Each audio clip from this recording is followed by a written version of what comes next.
A light flashing in the sky. What is that? Whoa! But it's not a satellite, or an airplane, or a shooting star. What do you think that is? Like a UFO for sure. Like, that's messed up. I've never seen anything like that before in my life. Do you think it could be a kite? If it's a kite, who's tethering it, and how come it can go from one point to another point, right? There's no, it's too sporadic.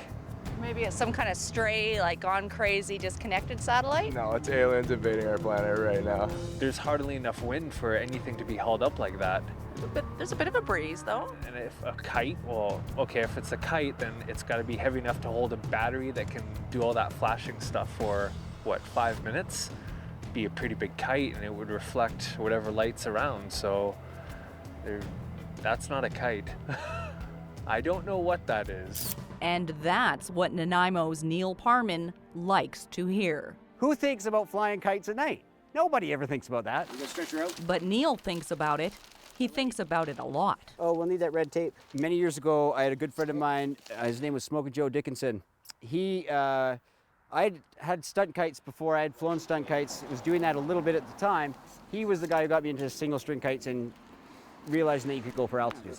To see how we sort of started competing with each other a bit to see how high we could go. What I need is a launch here. And he's gone past 12,000 feet. The world record is just over 14,500 feet. I don't know where the troposphere stops, but it's a really long ways. But the Earth also spins at how many thousands of miles an hour?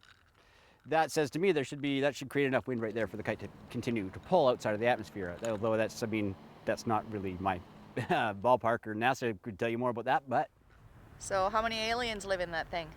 Neil had played around with attaching flashlights to kite strings, but they were too heavy. When LED technology came out, however, he began to have some fun. We do a little half hitch here, so just like that.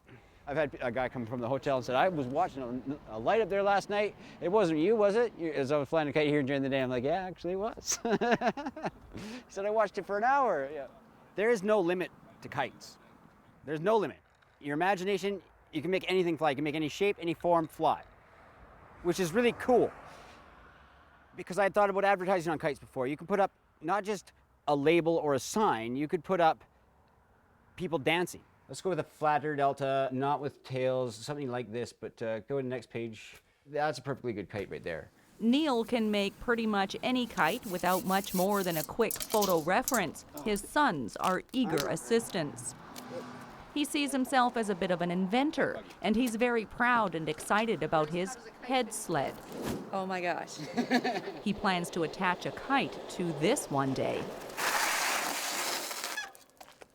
And that's how I roll. And that is another story for another time. Let's get back to these UFOs. So you are a puppet master here in a way, in a Kind big of. way, yes. Making people think. You ask the question to yourself, what do you believe?